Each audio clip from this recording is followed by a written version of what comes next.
So Dr. Snehal Thamke, she is with us. Now we are going to start Risharana Panchashila. So just recite all the participants with me. Buddhang namami, Dhammang namami, Sanghang namami, Bhimang namami. Namo tassa bhagavato arahato samma sambuddhassa. Namo tassa bhagavato arahato samma sambuddhassa. Namo tassa bhagavato arahato samma sambuddhassa. Buddhang saranam gacchami, Dhammang saranam gacchami, Sanghang saranam gacchami, Dutiyampi buddhang saranam gacchami, Dutiyampi dhammang saranam gacchami, Dutiyampi sanghang saranam gacchami, Tatiyampi buddhang saranam gacchami, Tatiyampi dhammang saranam gacchami, Tatiyampi sanghang saranam gacchami. Pāṇāṭipāṭā veramani sikkhapadam samādhiyāmi. Adimmadānā veramani sikkhapadam samādhiyāmi. Kāmesu miccāchārā veramani sikkhapadam samādhiyāmi. Musāvādā veramani sikkhapadam samādhiyāmi. Sūrāmeraya majjapamājaṭhānā veramani sikkhapadam samādhiyāmi. Tappapāpassa karanam kusalassa upasampada sacita pariyotapanam etam buddhāna sāsana. तो अभी हम कुछ देर meditation करेंगे। तो आप सब लोगों ने सुखपूर्वक आसन ग्रहण कर लेना है और जिन लोग की जरूरत नहीं है उन लोगों ने अपने वीडियोस बंद कर लेने का है।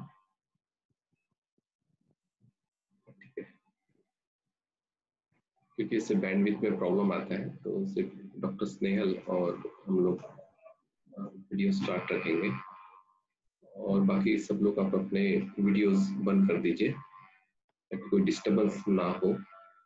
और जब एंडिंग में जब क्वेश्चन आंसर सेशंस रहेगा तो आप अपने वीडियोस स्टार्ट कर लेना अगर जरूरत होती है तो, अन्यथा आप सब लोग अपने वीडियोस बंद कर दिए। और कुछ क्वेश्चंस रहेंगे तो आप चैट बॉक्स पे आप पूछ सकते हैं। So first of all, just sit comfortably. सुखपूर्वक एक आसन ग्रहण कर लेना है, चाहे तो सुखासन, अर्ध पद्मासन या पूर्ण पद्मासन में आपको बैठना है। कमर पीठ गर्दन सीधी रखना है और आंखें बिल्कुल बंद।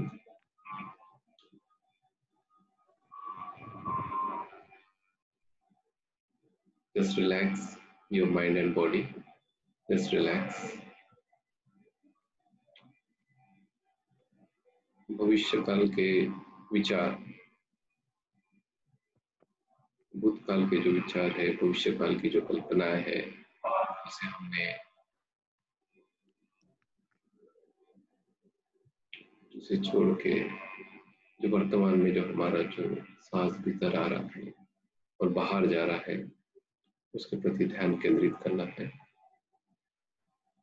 भगवान बुद्ध ने हमें वर्तमान में जीने की कला सिखाया है।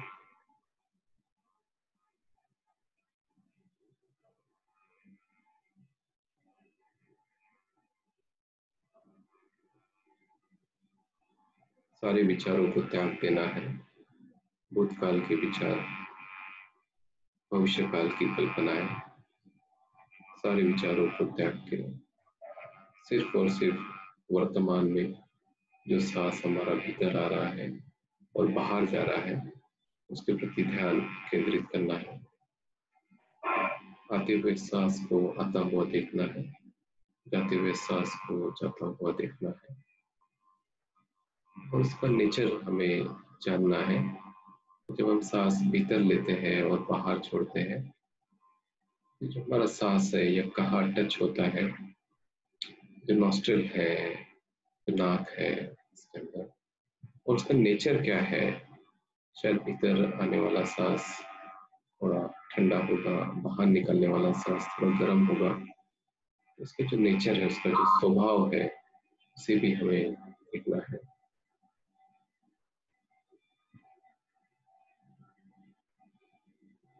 Just be on a present moment. Don't think about the past and the future. Just be on a present moment.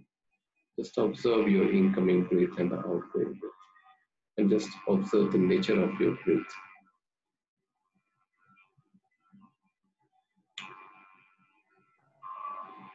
When you breathe in, so it's maybe a little bit warm. When you breathe out, it's maybe a little bit warm. And when you take breath in, it's maybe a little bit cool. Just see the nature of your breath. And be on a present moment. Just be on a present moment. अभी आपके मन को अपने सांसों से, जो हमारा सिर है, मस्तिष्क है, वहां लेके जाना है।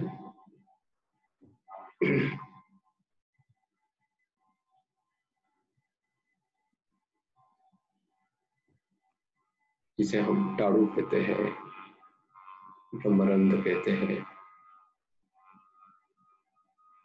और वहां से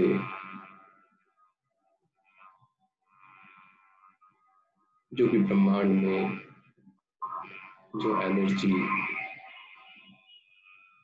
जो विद्यमान है, उसे आपको ग्रहण करना है। जो भगवान बुद्ध की मैत्री की धातु है, निर्वाण की धातु है, करुणा की धातु है, उसको आपके शरीर में लेना है। सारा ध्यान आपके मस्तिष्क पे,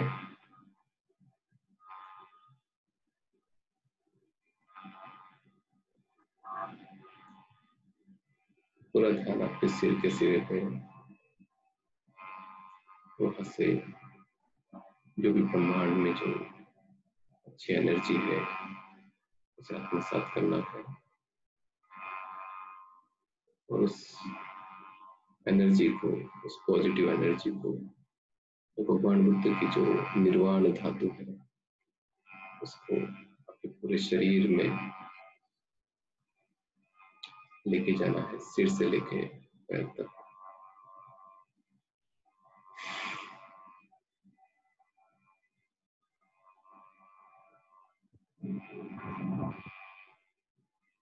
पूरे सिर का अवलोकन करना है, पूरे चेहरे का, गर्दन का, दोनों कंधे, दोनों भुजाएं, दोनों हाथ, दोनों हाथ की एड़ी,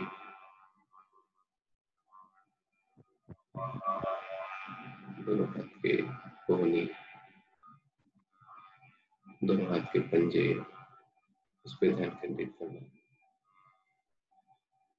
वहां से कुछ ऊर्जा, कुछ एनर्जी आपको महसूस होगी। फिर छाती पे अपना ध्यान लेके आना है।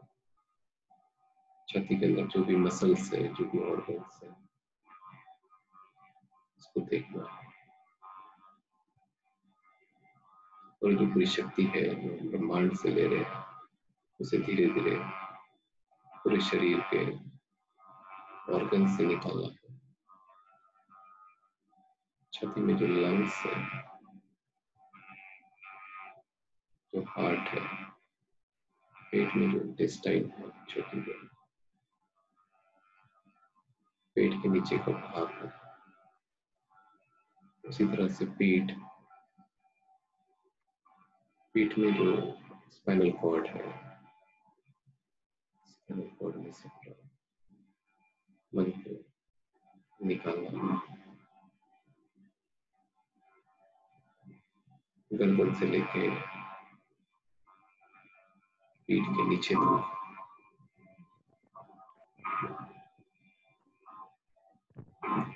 और एक मनके से आपका ध्यान निकालना। बैठक का स्थान, दोनों झांग,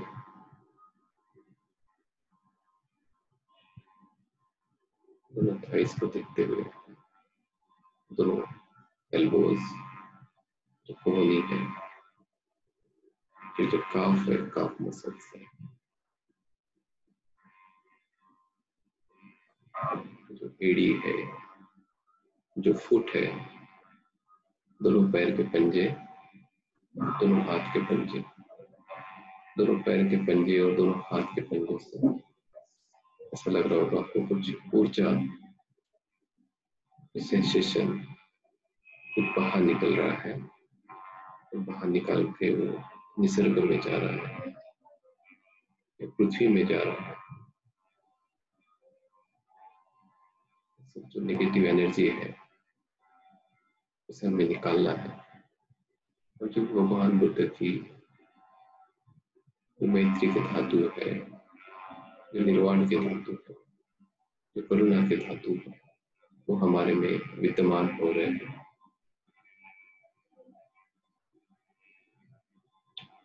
इस सब के प्रति आपको मंगल कामना करना है। सबका भला हो, सबका मंगल हो, सबका कल्याण हो, सारे प्राणी सुखी हो,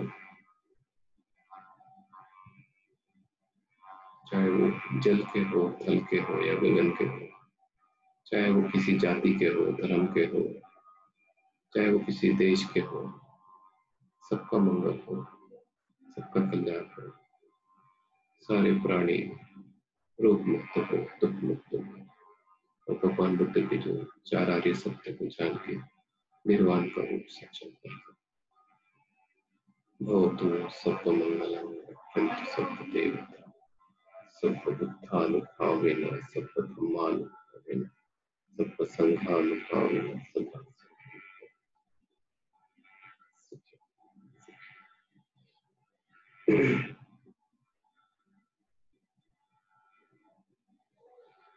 तो आज हमारे साथ में डॉक्टर स्नेहल थमके जी है, जो कि मुंबई में रहते हैं और बेसिकली नागपुर से ही है। और उसके पहले भी हम लोगों ने इनके साथ में एक सेशन लिया था जो काफी अच्छा था और काफी सारे लोगों को बहुत अच्छा लगा था। तो उनके जो विचार थे, उनके जो विचार है काफी अच्छे, और उनका जो स्टडी भी हुआ है, उनका स्टडी हुआ है। उन्होंने MBBS नागपुर से किया हुआ है, फिर MD उन्होंने साइकियाट्रिक में किया है राजस्थान से। अभी वो BARC जो है Bhabha atomic research centre Bombay, वहाँ वो जॉब करते हैं।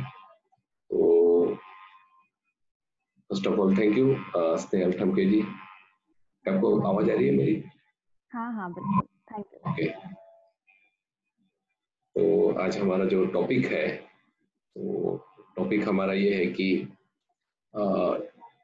जो लोग आजकल के जो इतने तनाव में, टेंशन में रहते हैं, तो उसके लिए आपका जो क्लिनिकल पॉइंट ऑफ व्यू से हम आपके उसके बारे में जानना चाहते हैं। तो मेरा जो पहला जो सवाल रहेगा आपके लिए कि difference between the worries, tension, anxiety and depression, तो इसमें क्या फर्क है, और उसके बारे में आप मुझे बताइए। और जिसको भी कोई क्वेश्चन होगा तो आप चैट बॉक्स पे आप लिख सकते हैं। तो काफी सारे लोग यहाँ पे भी देख रहे हैं आपको स्नेहल जी, ऑलमोस्ट 100 लोग हैं यहाँ, और अपना फेसबुक पेज पे भी है काफी सारे लोग। ओके, थैंक यू भंते जी। मैं स्नेहल, डॉक्टर स्नेहल हूँ आपका जी। जो है ना ये ओके सॉरी। थोड़ा नजदीक ले लेना ये, हाँ, हाँ जी। या फिर उसको आप नॉट बांध लो ताकि वो आपके पास में रहेगा तो पकड़ने की जरूरत नहीं पड़ेगी। नहीं ठीक है, इट्स हाँ, ओके। ओके। जी, आप पूछ रहे हैं मुझसे कि डिफरेंस क्या है वरीज, टेंशन, एंजाइटी और डिप्रेशन में, राइट? यस। तो आजकल हम लोग ये टर्म्स बहुत ज्यादा यूज करने लगे हैं, मैंने देखा है।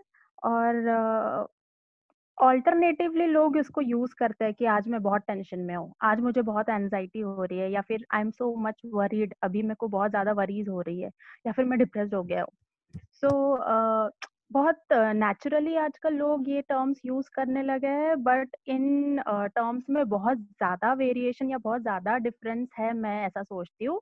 यूजुअली जो जनरल पॉपुलेशन है, जो जनरल अपने लोग होते हैं, वो इसको एक दूसरे के साथ सिमिलर इसमें ही यूज करते हैं। बट द डिफरेंस इज, जब हम वरीज बोलते हैं तो इट इज समथिंग जो कि तुम्हारा करंट सिचुएशंस है, और जो तुम्हारे फ्यूचर सिचुएशंस आने वाले हैं, उन चीजों के लिए होता है। तो व्हेनेवर एक पर्सन जब बोलता है कि कोई मैं वरीड हूँ, तो वो वरीड अभी के जो प्रेजेंट जो भी उसकी सिचुएशन या कंडीशन है, या प्रेजेंट जो भी उसका थॉट चल रहा है उसके लिए, या फिर फ्यूचर आने वाली चीजों से रिलेटेड, इन सब चीजों के लिए होता है। तो वरीज इस कॉन्टेक्स्ट में होता है। जब हम लोग कहते हैं टेंशन है, तो टेंशन मतलब जो पास्ट की चीजें होती है, उस चीज को बार बार सोच सोच के जो रूमिनेशन बोलते हैं हम लोग, जो excessive thinking related to the past matters, उसको हम लोग टेंशन बोलते हैं। और एंजाइटी, रही बात एंजाइटी की, तो एंजाइटी एक फिजिकल सिम्टम है। आपके बॉडी के जो सिम्टम्स आते हैं, ये टेंशन्स और वरीज की वजह से, उसको हम लोग एंजाइटी के फॉर्म में बताते हैं। So anxiety is typically a clinical word, बहुत क्लिनिकल, या फिर जिसको बोल सकते हैं, डॉक्टर्स ज्यादातर ये यूज करते हैं एंजाइटी एक डिसऑर्डर के हिसाब से, एक बीमारी के हिसाब से। पर बेसिकली एंजाइटी में होता यूं है कि आपको फिजिकल सिम्टम्स, जैसे कि आपको पसीना आ रहा है, जैसे कि आपको छाती में धड़कन तेज हो रही है, जो कि आप फील कर सकते हो, या फिर आपका पल्स बढ़ जाता है। आपको समझ जाएगा, जब आप अपनी नब्ज देखने लगेंगे तो आपको समझ जाएगा कि ये नब्ज बहुत तेज चलने लग गई है मेरी। आपको स्लीप में प्रॉब्लम हो सकता है, बहुत ओवर थिंकिंग हो जाता है, तो हम काफी लोगों को स्लीप में इश्यूज हो सकते हैं। तो ये जो सिम्टम्स, ये जो लक्षण है हम लोग बोल रहे हैं, वो एंजाइटी के लक्षण है। तो एंजाइटी जब हम लोग बोलते हैं, तो ये लक्षण सारे आ जाते हैं जो बॉडीली सिम्टम्स होते हैं। और जो वरीज और टेंशन है, वो सिर्फ माइंड लेवल तक आते हैं, जो साइकोलॉजिकल लेवल तक आते हैं। और एंजाइटी अपने बॉडीली सिम्टम्स के थ्रू आती है। अब चौथा है डिप्रेशन। डिप्रेशन आजकल बहुत ज्यादा यूज हो रहा है, और प्रेवलेंस भी मतलब बढ़ ही गया है। लाइक हम लोग अभी इतने सालों में देख रहे हैं, तो डिप्रेशन का प्रेवलेंस बिल्कुल बढ़ गया है। तो डिप्रेशन बेसिकली मूड स्विंग्स जो लोगों के आजकल होते हैं, कि कभी थोड़ा सा लो फील कर दिया, आज मुझे ठीक नहीं लग रहा है तो आज मुझे लो लग रहा है, आज मुझे डिप्रेस्ड लग रहा है। But depression basically it's a big disorder, it's a different entity, उसी में एक बहुत बड़ी एंटिटी है। डिप्रेशन के कुछ साइंस एंड सिम्टम्स है, जिसके बाद ही आप एक इंसान को डिप्रेस्ड लेबल कर सकते हैं। डिप्रेस्ड, मेजर डिप्रेसिव डिसऑर्डर, या डिप्रेशन, या सीवियर डिप्रेशन, इस तरह के कुछ माइल्ड, मॉडरेट, सीवियरिटी, ऐसे सीवियरिटी लेवल्स होते हैं।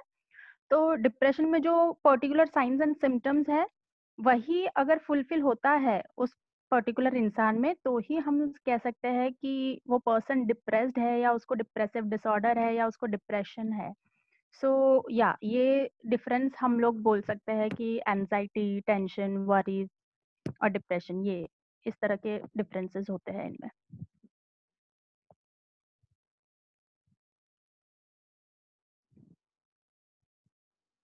हाँ, बहुत सारे लोग जो कंटिन्यूअसली सोचते रहते हैं, तो वो सोचते सोचते उन लोग, बहुत सारे लोग यानी डिप्रेशन में भी चले जाते हैं। तो उसे हम क्या कहेंगे? तो जो सोचने का जो पहले का जो स्टेज रहता है, तो वो क्या टेंशन रहता है, उसके बाद में फिर वो बहुत ज्यादा इंटेंस हो जाता है, उसके बाद में फिर वो जी बनते जी, डिप्रेशन आपने में जाता है, बिल्कुल ऐसा हम बोल सकते बिल्कुल हैं। जी जी जी, बिल्कुल सही बात बोली है आपने। एक होता है स्ट्रेस, जिसको बोलते हैं हम लोग अक्यूट स्ट्रेस और क्रोनिक स्ट्रेस। तो अक्यूट मतलब अभी कोई चीज हुई है और हम लोगों ने उस बारे में टेंशन ले ली है, थोड़ी सी सोचना शुरू कर दिया है, एंड कुछ देर में बोलो, चाहे कुछ घंटे में बोलो, चाहे एक दो दिन में बोलो, किसी से कोई इश्यू हो जाता है तो एक दो दिन में बोलो, वो निकल जाता है। तो वो जो पीरियड था एक दो दिन का, या फिर मैक्सिमम एक हफ्ते तक, हम लोग उसको बोल देंगे ठीक है, अक्यूट स्ट्रेस था। लेकिन जब जैसे किसी के घर में होता है कि काफी सालों से, लाइक बचपन से ही कोई ना कोई घर घर का वातावरण ठीक नहीं रह रहा है, तो वो कांस्टेंट स्ट्रेस होता है। फिर कुछ समय बाद जब शादी हो जाती है तो बीवी बच्चों के साथ में कुछ नहीं ठीक रहता है, तो वो स्ट्रेस रहता है। तो so there is a chronic stress, like लगातार एक किसी इंसान के लाइफ में अगर स्ट्रेस चलता आ रहा है, तो obviously there is something which is called psychoneuroendocrinology and psychoneuroimmunology. तो आप लोगों को मतलब सभी को पता होगा कि जब भी हम लोगों की इम्यूनिटी कम हो जाती है तो वी गेट इलनेस, है ना। तो illness it's not only about viral या बैक्टीरियल ऐसी कोई illness, there is psychiatric illness as well. So there is this new entity जिसमें साइको न्यूरो इम्यूनोलॉजी बोलते हैं। साइको मतलब साइकोलॉजिकल वाला पार्ट, न्यूरो मतलब सीएनएस या न्यूरोलॉजी वाला पार्ट, और इम्यूनोलॉजी मतलब इम्यून सिस्टम से रिलेटेड। तो जब भी क्रोनिक स्ट्रेस होता है तो डेफिनेटली एक इंसान की इम्यूनिटी कम हो जाती है। बहुत सारे रीजंस हो सकते हैं इम्यूनिटी कम होने के, सेकेंडरी टू स्ट्रेस, जैसे कि आप खाना ठीक नहीं खा पा रहे हो, है ना। खाना ठीक से नहीं हो रहा है तो आपको जो रिक्वायर्ड सप्लीमेंट्स है इम्यूनिटी बूस्ट करने के लिए वो नहीं ठीक रह रहे हैं, तो या ऑब्वियसली आपकी इम्यूनिटी कम हो जाती है। ऑल्सो क्रोनिक स्ट्रेस से कॉर्टिसोल हार्मोन्स रिलीज होते हैं, ये आपको डिप्रेस्ड जैसे जो सिम्टम्स होते हैं, डिप्रेस जैसी जो स्थिति होती है वो पैदा कर सकते हैं आपके ब्रेन में। उस तरह के हार्मोन्स और उस तरह के न्यूरो ट्रांसमीटर्स जो है उनका लेवल ऊपर नीचे कर सकती है। इंटरल्यूकिन्स और इस तरह के छोटे मोटे वो होते हैं न्यूरो जैसे बोल सकते हैं, या केमिकल रिसेप्टर्स बोल सकते हैं, जिसको ऑल्टर होने की वजह से, जिसमें चेंजेस होने की वजह से आपको डिप्रेशन जैसे सिम्टम्स आ सकते हैं। तो ये आपने बिल्कुल सही बात बोली है कि जो इंसान स्ट्रेस में होता है, अभी एक दिन के लिए स्ट्रेस में है, 7 दिन के लिए स्ट्रेस में है, तो मैं उसको फिर भी डिप्रेस्ड नहीं बोलूंगी।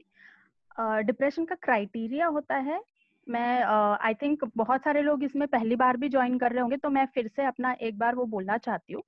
डिप्रेशन एक चीज है जिसमें कम से कम लगातार 2 हफ्ते के लिए, मतलब 14 दिन के लिए, अगर आपके या आपके किसी भी रिलेटिव्स के मन में बहुत ज्यादा उदासीनता रहती है, इतनी उदासीनता कि मानो किसी की डेथ हो चुकी है ना, इस तरह की उदासीनता, बहुत ज्यादा उदासीनता रहती है, कोई काम करने का मन नहीं करता, मतलब इतना कि आपका जो रूटीन नॉर्मल एक्टिविटीज है, उठना, ब्रश करना, टॉयलेट जाना, वॉशरूम जाना, या फिर अपने खुद के भी खाना खाना, या कुछ छोटे मोटे गृहिणी के लिए जो काम होते हैं, बर्तन धोना या फिर इस तरह के, वो भी काम आप नॉर्मल रूटीन वाले नहीं कर पाएंगे।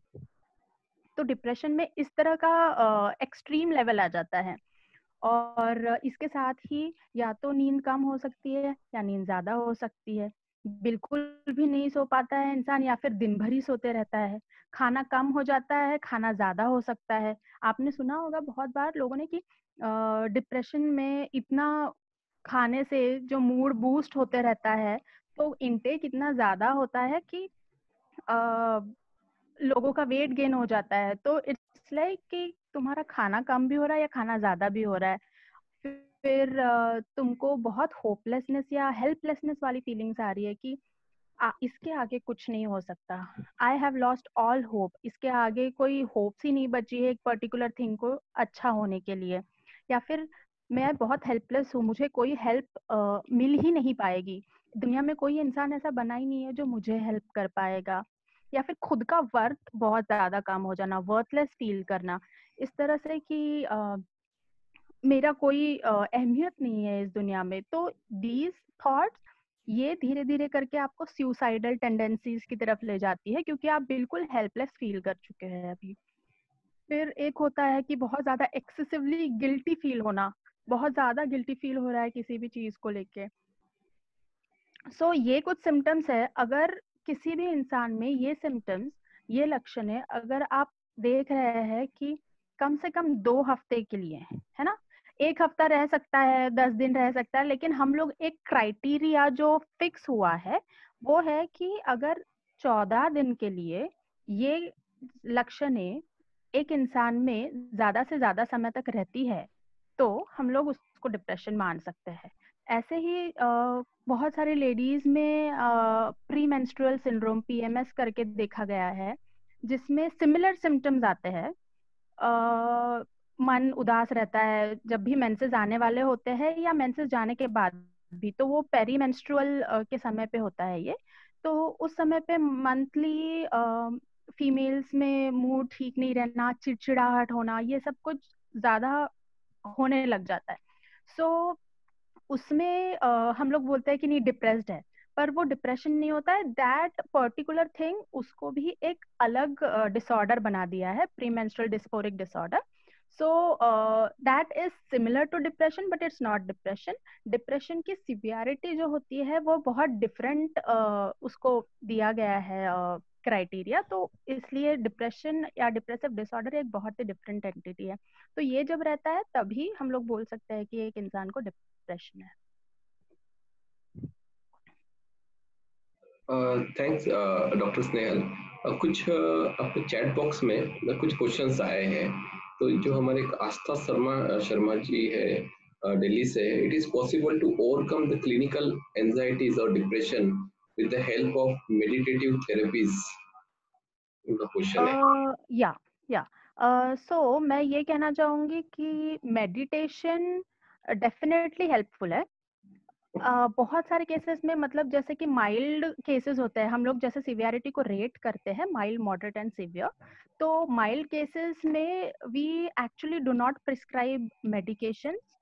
मेडिकेशंस हम लोग सिर्फ मॉडरेट टू सिवियर लोगों में ही प्रिस्क्राइब करते हैं।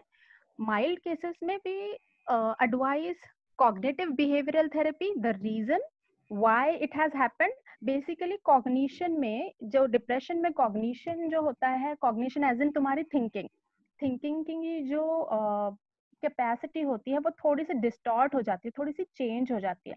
तो उसमें आपके जो थॉट्स है वो खुद के लिए, वो आजू बाजू के एनवायरनमेंट के लिए या लोगों के लिए और फ्यूचर के लिए चेंज हो जाता है। तो सडनली यू विल फील कि your thoughts are very much distorted related to these three domains. तो सीबीटी जो है, कॉग्निटिव बिहेवियरल थेरेपी, आपका ये जो कॉग्निशन है, ये जो थिंकिंग पैटर्न है, उसको चेंज करने में मदद करता है। So this particular behavioral therapy, this is helpful in mild cases also.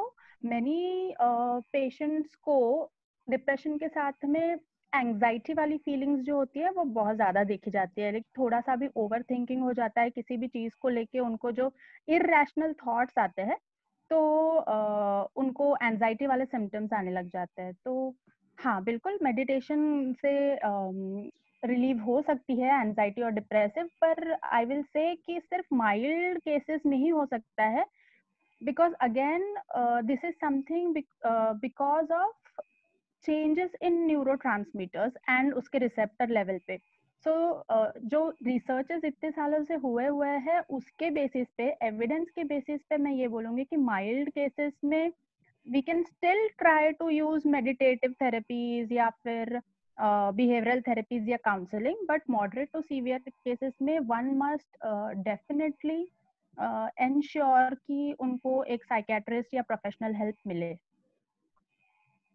Okay, thank you. Second, Vibhavari Dhabe करके है, how to stop negative thinking, उन्होंने क्वेश्चन पूछा हुआ है चैट बॉक्स में। नेगेटिव थिंकिंग मतलब क्या एग्जैक्टली देखिए, बेसिक इंस्टिंक्ट होता है ह्यूमन बीइंग्स का नेगेटिव सोचने का। सो व्हेनेवर आपको बोला जाए ना कि नेगेटिव थिंकिंग है, तो तो it's not something which is unnatural. First basic instinct एक ह्यूमन बीइंग का यही होता है कि कुछ ना कुछ उसमें डाउट निकालना ही है, नेगेटिव सोचना ही है। Without negative there is no positive. So I think negativity is not totally bad, but जब वो एक्सेसिव हो जाती है, जब वी कीप ऑन स्टिकिंग उसी एक ही चीज पे, नेगेटिव पॉइंट पे, एंड विदाउट आउटलुक करना अपना पॉजिटिव की तरफ, वो जब हम नहीं कर पा रहे हैं, तब हम लोग को शायद से नेगेटिव थिंकिंग से बचना जरूरी है। तो नेगेटिव थिंकिंग के लिए इट्स बेसिकली इररेशनल थिंकिंग, गलत थिंकिंग जिसका कोई बेस नहीं है, रैशनैलिटी नहीं है। तो आई पर्सनली मैं मेरे पेशेंट्स को इस तरह का होमवर्क देती हूँ कि जब भी आपको लगे कि मैं किसी पर्टिकुलर चीज के बारे में काफी ज्यादा नेगेटिव सोचने लग जाता हूँ या जाती हूँ, तो you keep on noting the particular question about the negative thinking. For example, अभी आज अगर कोई मैं रेन में जा रही हूँ, तो रेन में मुझे लगेगा कि कहीं मेरी कार फंस गई तो क्या होगा, तो this is a kind of negative thinking. कहीं मेरी कार बंद हो गई या फिर मुझ पे कार पे कुछ गिर गया, पेड़ गिर गया बिकॉज तूफान बहुत है तो क्या होगा। तो ये तो क्या होगा तो हम लोगों ने सोच लिया और उसकी वजह से हमको बहुत ज्यादा नेगेटिव नेगेटिव नेगेटिव विचार आ रहे हैं। लेकिन तो के बाद का आंसर तो दीजिए अपने आप को, क्या होगा। आंसर्स बहुत सारे हैं, गिर भी सकता है, नहीं भी गिर सकता है। गिर गया तो क्या होगा, हाँ तो मेरे पास ये हेल्पलाइन नंबर है तो मैं इसमें कॉल करूंगी, हाँ ये मेरे पास फैमिली के नंबर है तो मैं इसमें कॉल करूंगी। तो there are various options after a particular question that arises to you. तो इस तरह की प्रक्रिया जब अपन लोग करते हैं धीरे धीरे करके, यू विल रियलाइज कि आपको ज्यादा इरेशनली सोच रहे थे, and then gradually it's not a complete 0 to 100 वाला एकदम से नहीं आ जाएगा। आपका बहुत लेंदी प्रोसीजर रहेगा ये आपके थिंकिंग को थोड़ा चेंज करना। बट अगेन इसलिए सीबीटी हम लोग जो करते हैं, कॉग्निटिव बिहेवियरल थेरेपी, ये वही है। आपकी जो नेगेटिव थिंकिंग बोले या कोई भी थिंकिंग, किसी भी प्रकार की थिंकिंग, इट्स नॉट नेसेसरीली कि आपकी नेगेटिव थिंकिंग ही आपको परेशान कर रही हो, कोई भी थिंकिंग हो सकती है। तो उस तरह की थिंकिंग को चेंज करने के लिए we conduct this behavioural therapies, we conduct this cognitive therapies. Thank you Snehal ji. और एक क्वेश्चन आया है मैम, लॉकडाउन में केस डिप्रेशन इंक्रीज क्यों हुए, हालांकि डिक्रीज होने चाहिए थे। डिप्रेशन के केसेस बहुत ज्यादा हुए हैं, डोमेस्टिक वायलेंस के केसेस बहुत ज्यादा हुए हैं ये सब लॉकडाउन में। तो कोई ये क्वेश्चन पूछ रहा है हमें। डेफिनेटली बड़े बहुत सारे रीजंस हो सकते हैं केसेस बढ़ने के। The main thing is the fear of illness, क्योंकि इतनी अनसर्टेनिटी है इस इलनेस के बारे में कि किससे फैलेगा, कैसे फैलेगा, हमको कैसे कैच करेगा, और इसकी इतनी फेटेलिटी रेट है कि रिकवर होंगे या नहीं। एंड बिकॉज हमारा हेल्थ सेक्टर इतना अच्छा नहीं है, तो हम लोगों ने अगर कोई कोमॉर्बिडिटीज है किसी इंसान में तो वो बहुत ज्यादा जल्दी पैनिक हो जाएगा इंसान। तो obviously this is one kind of stress जिसका अभी 4-5 महीने से ज्यादा हो चुका है। ये लॉकडाउन चल रहा है, ये पैंडेमिक चल रहा है, तो कंटिन्यूअस क्रोनिक स्ट्रेस हो गया है ये। तो it is definitely responsible for depression, increase cases of depression, क्योंकि क्रोनिकल स्ट्रेस के बाद आपका कॉर्टिसोल रिलीज हो रहा है, and it's everything related, link to each other. Plus बहुत सारे लोगों के जॉब्स चले गए हैं, रिसेशन आ गया है, तो अनएम्प्लॉयमेंट बहुत ज्यादा हो चुका है।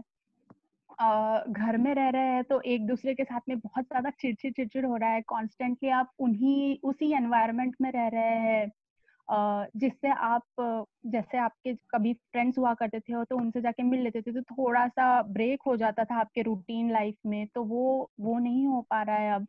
तो कांस्टेंट एक ही plus the social media, I must say the social media में इतना ज्यादा सिर्फ कोरोना कोरोना कोरोना, अब तो फिर भी कम हो गया है सोशल मीडिया में वो बताना, लेकिन स्टार्टिंग में तो इतना ज्यादा सिर्फ उसी के बारे में दिखाया जा रहा था, उसी के बारे में सुनने आ रहा था, सब कुछ सिर्फ कोविड से ही रिलेटेड था। तो कंटिन्यूस उसी चीज को सुन के you are constantly under stress.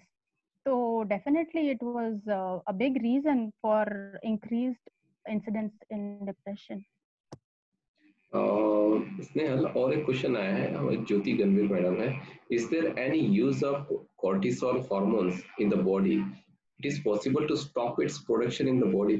Snehal, मुझे सबसे पहले थोड़ा टेक्निकल वर्ड है कॉर्टिसोल हार्मोन से क्या है, मुझे थोड़ा सा समझाना आप। कॉर्टिसोल मतलब कैसे बताऊं, एड्रेनालिन आपने सुना होगा, एड्रेनालिन रश हो जाता है तो बहुत अच्छा फील होने लगता है ऐसे।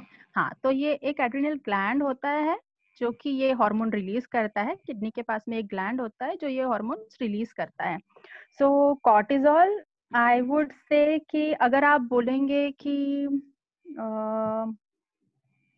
ऐसी कौन सी एग्जाम्पल दूं, खैर छोड़िए। अगर हम ये कह रहे हैं कि पर्टिकुलर चीज is not important in our body तो इसको निकाल दिया जाए, तो ऐसा नहीं होता।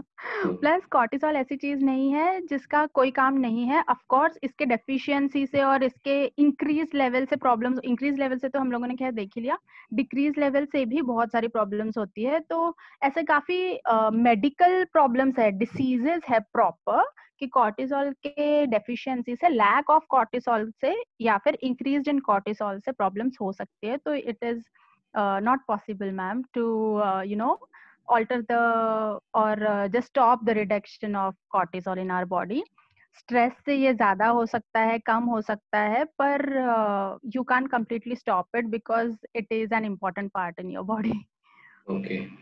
या और एक सुनील जी है, what is the reason for heart beating when situations are difficult? मैंने बहुत सारे लोगों से होता है कि कोई अगर वो चीज देख लेते हैं या महसूस कर लेते हैं कि तो उनका जो हार्ट है वो जोर से बीट करना चालू कर बहुत देता जोर है। से बीट, वही हाँ धड़कन तेज हो जाना जिसको हम हाँ लोग कहते हैं, एक्चुअली जिसको हाँ, हम लोग ये भी बोलते हैं palpitation. So palpitation. It comes in anxiety. Anxiety का ओके ये एक सिम्टम है। ओके एंजाइटी बेसिकली तुम्हारा जो उस मोमेंट पे, पर्टिकुलर मोमेंट पे कोई थिंकिंग, कोई आपकी वरी वाला जो प्रॉब्लम आया है, उससे सेकेंडरी टू दैट हमारे बॉडी में जो हमारी पेरिफेरल नर्वस सिस्टम है या सेंट्रल नर्वस सिस्टम है, वो हमको इस तरह से ट्रेन हुई है कि अपने बॉडी का मैकेनिज्म होम्योस्टेसिस, मतलब नॉर्मल रहे, मेंटेन रहे, उसके लिए हार्ट का कुछ काम होता है, पंप करना ब्लड। तो जैसे ही आप बहुत ज्यादा सोचने लगते हैं या एंग्जियस हो जाते हैं, तो हार्ट आपके बॉडी में खून का या फिर ब्रेन में खून का अमाउंट बढ़ाने के लिए it starts pumping out fast. So it is bodies mechanism, it's a normal mechanism. लेकिन ये यूजुअली होता है एंजाइटी के समय पे। अब मैं एंजाइटी मतलब, देखिए, एक तो होता है generalised anxiety. Generalised anxiety disorder में होता है कि आपको ऑलमोस्ट सारी सिचुएशन से, डेली के सारी सिचुएशन से आपको घबराहट बेचैनी होगी। There is no reason, there is nothing, लेकिन आपको घबराहट बेचैनी होगी, कुछ ना कुछ बेचैनी चलती रहेगी, आपको ये महसूस होगा। There is another thing which is called panic attack या पैनिक डिसऑर्डर। इसमें इसमें again there is no reason behind the attack. अचानक से बिना रीजन इंसान को ऐसा लगता है कि अभी मेरा दम घुट रहा है, अभी मैं सफोकेट हो रहा हूँ, अभी मेरी जान निकल जा सकती है। सो वो जो इम्पेंडिंग डूम है कि अभी मेरी जान अटकी है और वो निकल सकती है, और बिना किसी रीजन से, और 10-15 मिनट तक ये इसी तरह से सांस लेने में तकलीफ होना, ये सब इसी तरह से चलते रहता है, और फिर वो अपने आप सबसाइड भी हो जाता है। तो ऐसे जब अटैक्स आपको बहुत फ्रीक्वेंटली आ रहा है, तो वो पैनिक डिसऑर्डर बन जाते हैं, otherwise it remains an attack. There is something called social anxiety. जब बहुत सारे लोग होते हैं, जब किसी पार्टी में जाना होता है या स्टेज पे परफॉर्म करना होता है या किसी के सामने कुछ बोलना होता है, तो सडनली आपकी छाती धड़ धड़ धड़ धड़ धड़ धड़ करने लगती है, बहुत ज्यादा तेज हो जाती है आपकी धड़कनें, आपको घबराहट होने लगती है, पसीने छूटने लगते हैं। So these are all symptoms of anxiety. This was specifically social anxiety. फिर फोबियाज भी है, बहुत सारे फोबियाज होते हैं लोगों को। अभी इस दौरान में इलनेस जो स्पेसिफिक फोबिया आ गया है कि fear of getting Covid, fear of suffering from Covid. So अभी स्पेसिफिकली वो फियर आ चुका है लोगों में। सो ये भी अपन लोग एंजाइटी डिसऑर्डर में ही कंसिडर करते हैं। पहले ओसीडी जो था, ऑब्सेसिव कंपल्सिव डिसऑर्डर जिसको हम लोग कहते हैं, उसको भी एंजाइटी डिसऑर्डर में डाला जाता था, क्योंकि इंसान को कुछ ना कुछ थिंकिंग आता है, बहुत ज्यादा थिंकिंग पर्टिकुलर चीज पे रिपीटेटिवली आते रहता है, अंदर से ही कुछ ना कुछ इम्पल्सेस या इमेजेस या कोई भी थॉट्स आते हैं, और वो उस थॉट को जब कंट्रोल नहीं कर पाता है, तो इंसान को बहुत ज्यादा एंजाइटी हो जाती है, और फिर उसको उसके थॉट्स के कारण उसको कुछ ऐसे एक्शंस करने पड़ते हैं जिससे कि उसकी एंजाइटी कम हो जाती है। सो ओसीडी को भी पहले हम लोग एंजाइटी डिसऑर्डर में कंसिडर करते थे, पर अभी आजकल हम लोगों ने उसको एक सेपरेट एंटिटी दी है, ऑब्सेसिव कंपल्सिव रिलेटेड डिसऑर्डर। आपका जो ओसीडी है, स्वाति वास्तविक पूछ रहे हैं मैम, ओसीडी से विदाउट मेडिसिन ठीक हो सकते हैं क्या? हाँ, बिल्कुल ठीक हो सकते हैं।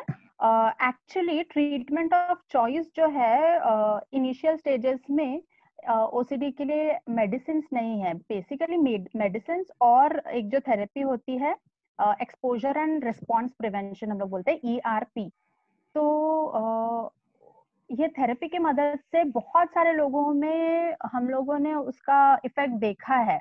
मतलब अराउंड 70 to 80% रिलीफ आपको थेरेपी से मिल जाएगा। You might not have to take medicine, लेकिन मैंने बहुत सारे पेशेंट्स को देखा है कि वो आधे में ही शायद थेरेपी छोड़ देते हैं या पता नहीं क्या हो जाता है। बट अगर थेरेपी को बहुत विगरसली और अच्छे से रिचुअली प्रैक्टिस किया जाए आपके थेरेपिस्ट से, आपके साइकाइट्रिस्ट से, जितने वो आपके लिए मदद करने के लिए उत्सुक है, उतना ही अगर आप उनका मतलब उनको हेल्प करें, उनके साथ रहे, तो आई थिंक विदाउट मेडिकेशन भी आपको बहुत हद तक रिलीफ मिल जाएगा। सो ERP करके एक थेरेपी होती है। If you want me to अगर शॉर्ट में मैं आप चाह रहे हैं कि मैं अभी यहाँ पे बताऊँ तो मैं आपको बता सकती हूँ। Okay please. ओके, तो ERP is exposure and response prevention.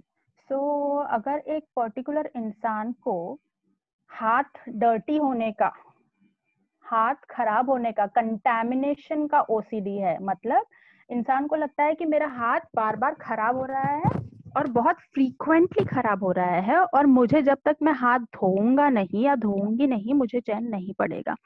तो इस थॉट्स की वजह से, और ये थॉट्स एक या दो बार नहीं आते जैसे कि हम लोगों को सबको आते हैं, OCD वाले इंसान में ये थॉट्स दिन में 50 से ज्यादा बार आ सकते हैं। OCD वाला इंसान ये अपने हाथ दिन में 50 से ज्यादा बार धो सकता है।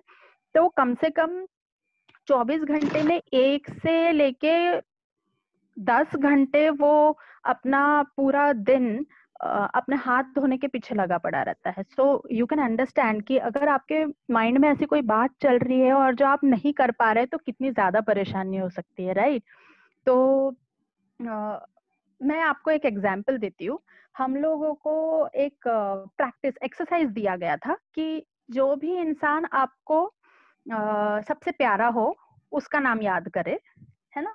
और can we do this exercise now? Yes yes हाँ, प्लीज। तो जो भी इंसान आपको सबसे प्यारा हो ना उसका नाम याद करिए एंड उसके सामने बोलिए कि आज उसका एक्सीडेंट में डेथ हो जाएगा। फील दैट थिंग कि आपके ऊपर कितनी रिस्पॉन्सिबिलिटी है कि आपकी वजह से किसी को कुछ हो जाएगा। क्योंकि आपने बस सोचा है ये तो किसी को कुछ हो जाएगा, राइट? तो आप समझ सकते हैं कि जो OCD वाला पेशेंट होगा उसको हर पल ये लगता है कि कुछ ना कुछ चल रहा है दिमाग में जो कि सही हो जाएगा, जो कि आगे मतलब एक्ट हो जाएगा उसका, कि तुम्हारे दिमाग में ये चीज आ रही है कि मेरे हाथ में कंटेमिनेशन हो गया है और इससे मुझे ये हो जाएगा। तो उसको कितनी ज्यादा उसकी वजह से प्रॉब्लम हो रहा होगा, because he is constantly getting those thoughts. तो उसको वो एनैक्ट करना पड़ेगा, बार बार उसको हाथ धोना पड़ेगा, so that he does not get that particular illness और वॉट एवर डिसीज और वॉट एवर इट इज। तो तो ये जो थॉट था कंटेमिनेशन वाला, इसको एक्ट कर रहा है हैंड वॉश करने से। सो इसमें ऑब्सेशन है कंटेमिनेशन का और कंपल्शन है वॉशिंग ऑफ हैंड्स। तो हम लोग थेरेपी में ERP में क्या करते हैं, एक पर्सन को साइकियाट्रिस्ट या थेरेपिस्ट बैठा रहेगा और जो पेशेंट है उसको हम लोग मिट्टी से एक्सपोज कराएंगे, डर्ट, मिट्टी, वॉटेवर, एक्चुअल एक्सपोज करते हैं। एक्चुअली एक्सपोज करने के बाद में उसको रोकने बोलते हैं, जितना देर तक वो रोक सकता है। he is not allowed to wash his hands। जितना एंजाइटी हो जाए, जितना भी एंजाइटी वो उसका वहां पे प्रोड्यूस हो जाता है because of not washing hands after touching the dirt, उसको हम लोग हमारे साथ बिठा के उसको वो एंजाइटी को एक पीक करने तक वहीं पे बैठा के रखते हैं एंड देन ग्रेजुअली वो खत्म हो जाती है एंजाइटी। तो before doing this therapy session हम लोग पूरा असेस करते हैं कि उसकी फैमिली हिस्ट्री क्या थी, उसका पास्ट हिस्ट्री क्या था, उसका पर्सनालिटी कैसा है, उसको किन किन चीजों से प्रॉब्लम है। और फिर एक हायरार्की बनती है जिसमें हम लोग उनसे 0 to 100 को रेंज देने के लिए बोलते हैं, जिसमें सबसे कम एंजाइटी कौन सी चीजों से होता है और सबसे ज्यादा एंजाइटी कौन सी चीजों से होता है। तो सबसे कम एंजाइटी क्रिएटिंग या सबसे कम डिस्ट्रेस क्रिएटिंग जो ऑब्सेशन होता है उसको हम लोग पहले कंसिडर करते हैं, ताकि we will not directly reach to the 100 वाला anxiety, but we will start from 30, 40, maybe 50, ताकि वो धीरे धीरे ग्रेजुअली उसका हम लोग बिल्डअप करते हैं एंजाइटी या डिस्ट्रेस सहने का लेवल। तो धीरे धीरे करके अराउंड 2 months ये सेशंस चलता है, वीकली वंस और ट्वाइस ऐसे सेशंस होते हैं जिसमें थेरेपिस्ट या साइकियाट्रिस्ट बैठ के पेशेंट के साथ में उसको ये थेरेपी कराता है, एंड देन उनको होमवर्क दिया जाता है कि घर पे भी आपको ये प्रैक्टिस करना है, and come back after doing homework itself, ऐसे करके। तो इन सब चीजों से काफी पेशेंट्स को रिलीफ होता है। Okay, even if you are not reaching 10 points and even आप एक कदम भी चल लिए तो भी मैं मानूंगी कि ओसीडी के लिए वो बहुत बड़ी बात है, बिकॉज द थॉट्स जो ऑब्सेशंस होते हैं वो बहुत ज्यादा प्रॉब्लमैटिक होते हैं। तो अगर आप एक कदम भी चल रहे हैं 10 में से तो भी बहुत ज्यादा सक्सेस है ये। स्नेहल, बहुत क्वेश्चंस आ रहे हैं लेकिन हम उतने तो नहीं ले पाएंगे। जो हमारे आप लोग मुझे मैं अपना प्रमोशन भी कर लेती हूँ, फिर आप लोग मुझे डायरेक्टली कांटेक्ट कर सकते हैं if you need help for any kind. हाँ, वो अच्छा रहेगा। तो मुझे आप मैं क्या करूँगा कि आपका डिटेल्स सब मैं इन लोगों को दे दूंगा, हमारे बिल्कुल ग्रुप्स चलते हैं वही के है ये, तो मैं उनको दे दूंगा। अच्छा, मेरा और एक क्वेश्चन है, व्हाट आर एंजाइटी डिसऑर्डर्स? तो एंजाइटी डिसऑर्डर के क्या है ये मैंने जो आपको अभी बताया था, panic disorders, panic attacks, OCD, जो पहले हम लोग ओसीडी करते थे, फिर सोशल एंजाइटी डिसऑर्डर या जनरलाइज्ड एंजाइटी डिसऑर्डर जो अभी मैंने मेंशन किया है, वो सारे एंजाइटी डिसऑर्डर्स में आते हैं। Okay, and what is the depression and depressive disorder? Again मैंने ये अभी आपको जो बताया था डिप्रेशन का कि अगर ये क्राइटेरिया 14 दिन के लिए कम से कम इंसान फुलफिल कर रहा है और उसे जो लिस्टेड क्राइटेरिया है उसमें से कुछ 2-4 क्राइटेरिया होते हैं कि अगर ये है तो पक्का ही डिप्रेशन है, पक्का ही डिप्रेसिव है। इंडिया में हालांकि थोड़ा सा ट्रेंड डिफरेंट है, मैं बोलूंगी। जो फीमेल्स होते हैं ना, मेल्स भी कंसिडर कर लो, मेल्स फीमेल्स में, मेल्स में डिप्रेशन जो है वो छुपा हुआ होता है नशे के अंदर। मतलब जो डिप्रेस्ड आदमी होता है वो यूजुअली अपना डिप्रेशन अल्कोहल यूज से या टोबैको स्मोकिंग से, टोबैको चीविंग से, इस तरह से वो अपना मास्क करके रखता है। तो we in our terms, clinical terms में हम लोग उसको कहते हैं लेटेंट डिप्रेशन। तो लेटेंट डिप्रेशन मतलब छिपा हुआ डिप्रेशन। तो सामने से तो दिख रहा है कि ये अल्कोहल एडिक्टेड है या ये आदी हो गया, ये नशे का शिकार है, लेकिन basically there has to be कहीं ना कोई डिप्रेसिव ट्रेट्स होते ही हैं उनमें, जिसकी वजह से उन्होंने अल्कोहल शुरू किया है, now that person has landed up in alcohol dependence syndrome. तो बहुत सारी बार हम लोगों ने ये देखा हुआ है, ऑलमोस्ट 60% आप बोल सकते हैं कि होता ही है ये latent depression in the form of alcohol use.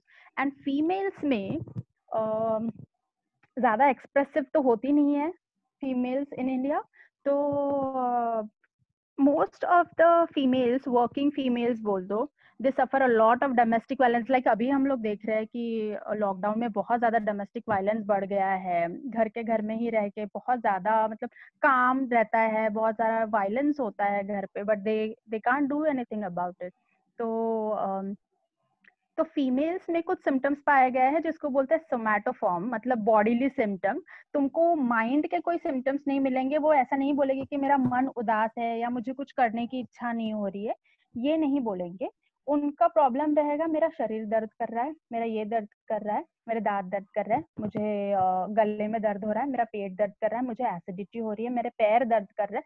तो जो भी दर्द वाले सिम्टम्स होते हैं ये बहुत ज्यादा फीमेल्स में हम लोगों ने देखा है। मतलब मिडिल एज में आप देखेंगे कि मैक्सिमम फीमेल इन सब सिम्टम्स से जूझती है।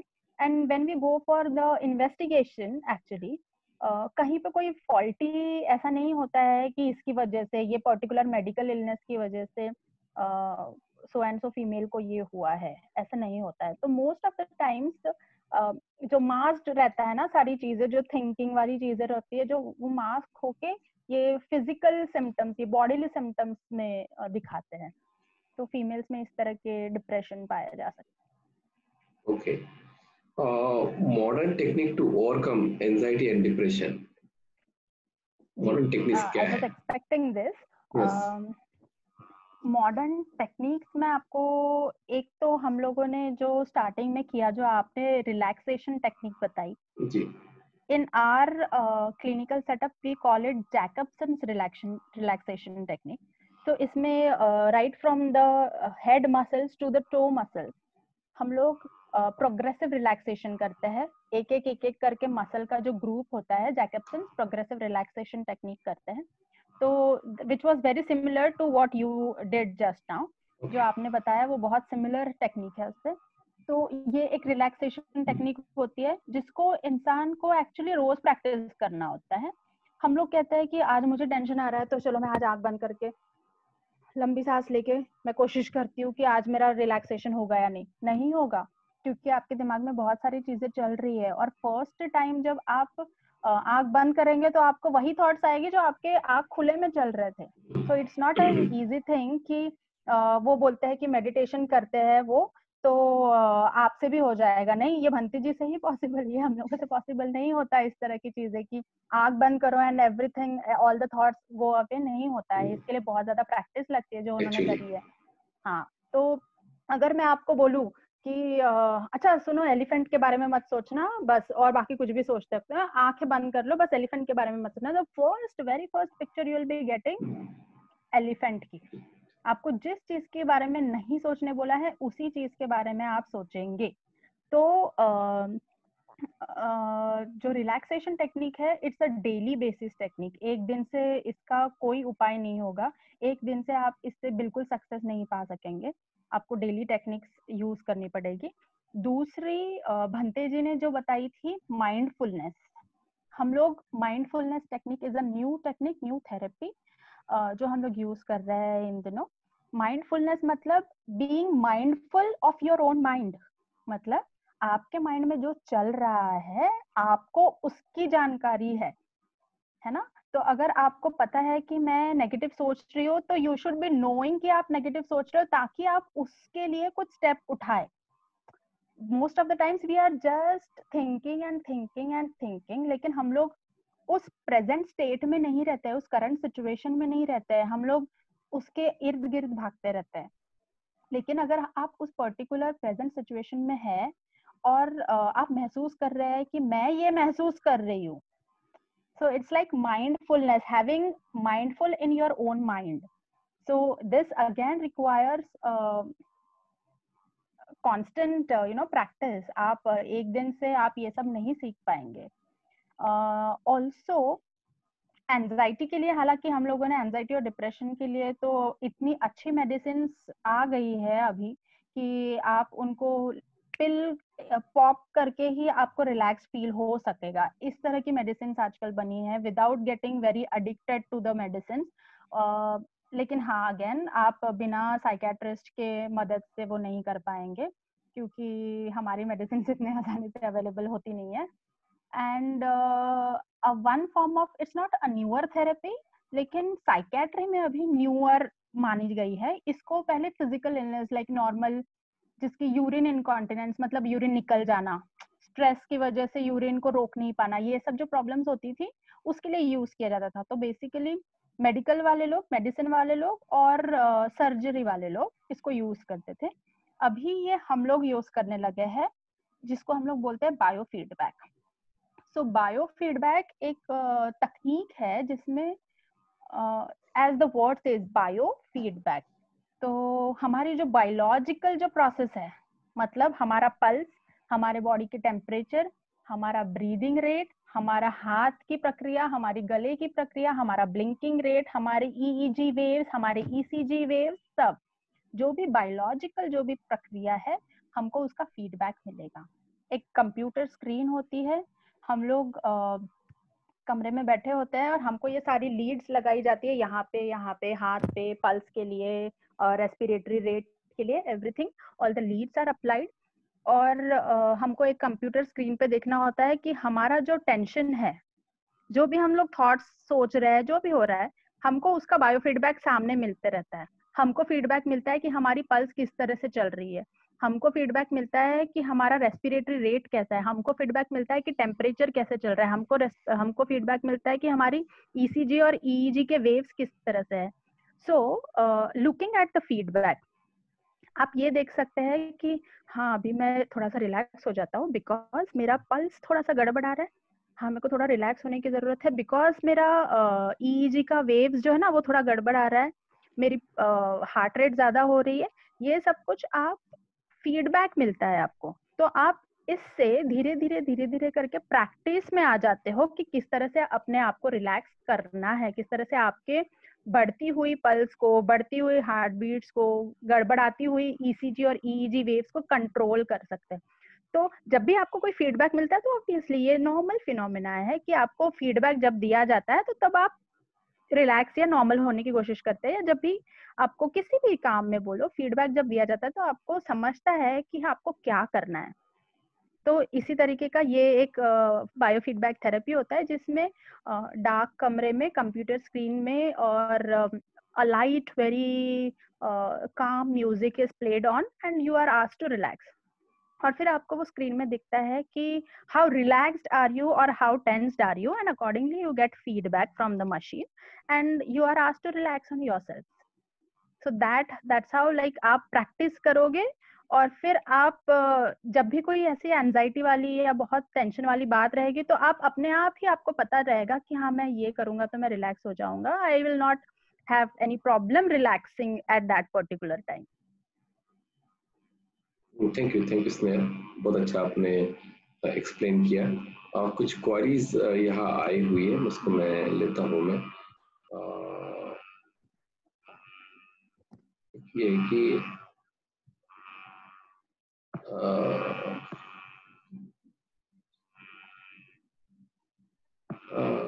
विभावरी ढाबे करके है, as I am working as a counselor with the hearing handicapped person, sometimes people can't talk with anybody and keep quiet for a long period. Is it a sign of depression? I didn't the question, मतलब I didn't get the question. क्या बोला है उन्होंने? As I am working as a counselor, yeah, with the hearing handicapped person, sometimes people can't talk with anybody and keep quiet for a long period. Is it a sign of depression? No, again I will say कि एक particular चीज से हम depression नहीं बोल सकते। हाँ, हालांकि ये एक इंडिकेटर है कि कुछ ना कुछ गलत चल रहा है, या फिर कुछ ना कुछ उनके साथ कोई स्ट्रेसफुल चीज हुई है जिसको वो कम आउट नहीं कर पा रहे हैं उस चीज से, या फिर जिसको वो शेयर करना चाह रहे हैं पर नहीं हो पा रहा है, या फिर उनको कोई भी नया इंसान भी अगर होगा, या फिर आपका कोई दोस्त भी होगा हमेशा से जो आपको जानता होगा, अगर कोई इतनी स्ट्रेसफुल बात है तो शायद फर्स्ट अटेम्प्ट में ही वो आपसे आउटस्पोकनली उसके बारे में नहीं डिस्कस करेगा, इट माइट टेक टाइम। तो कंप्लीटली हम लोग ये नहीं बोल सकते हैं कि वो डिप्रेशन ही होगा, बट देन अगेन आप उसको ऑब्जर्व करें, हिस्ट्री प्रॉपरली ले, अगर वो पिछले कुछ 2 हफ्तों से ज्यादा अगर इस तरह का बिहेवियर हो रहा है तो हाँ फिर डिप्रेशन मान सकते हैं, क्योंकि अगेन हैंडीकैप्ड, हियरिंग हैंडीकैप्ड में we can't talk actually about what is happening to the person, पर आजू बाजू के लोगों से या फिर उनके घर वाले लोगों से या फिर उनके हाव भाव से समझ आ जाता है, which we call as mental status examination. तो मेंटल स्टेटस में बेसिकली हम लोग फेस के हाव भाव, इन सब से, उनका बॉडीली जेस्चर्स, इन सब से हम लोग पता लगाते हैं कि what does it indicate like. Okay, thank you. Shrikant Bhalerao ji का एक क्वेश्चन है, when I travel by car और rickshaw, I am so afraid, I feel something is going to happen. शायद उनको डर लगता होगा कि कोई एक्सीडेंट ना हो जाए या कुछ घटना ना हो जाए। तो ये हाँ, क्या आई बोलेंगे वुड आप लाइक इस? To know the detail about the question. Hmm, exactly किस चीज़ का डर लगता है? बहुत सारे लोगों को बस में ट्रैवल करने का डर लगता है, बहुत सारे लोगों को ट्रेन में ट्रैवल करने का डर लगता है, बहुत सारे लोगों को मूव होती हुई चीज़ों में ट्रैवल करने का डर लगता है। तो what that is a particular phobia we में से फोबिक जैसा ही लग रहा है, जो इनके क्वेश्चन से समझ आ रहा है कि मुझे जब ट्रैवल करता हूँ तभी डर लगता है। हम्म, अगर ये डर दूसरे डोमेन्स में भी रिमेनिंग है, अगर वो डर इनका सपोज घर पे जा रहे हैं और कुछ हो ना जाए, मतलब लिफ्ट में कुछ ना हो जाए, या फिर घर पे पहुंच गए हैं तो फिर अभी मुझे कुछ ना हो जाए, या अपने बीवी बच्चों को कुछ ना हो जाए, या इनके रिलेटिव्स को कुछ ना हो जाए, इस तरह की अगर चीजें आते हैं तो फिर वो हम लोग जनरलाइज्ड में कंसिडर करेंगे, जनरलाइज्ड एंजाइटी में कंसिडर करेंगे।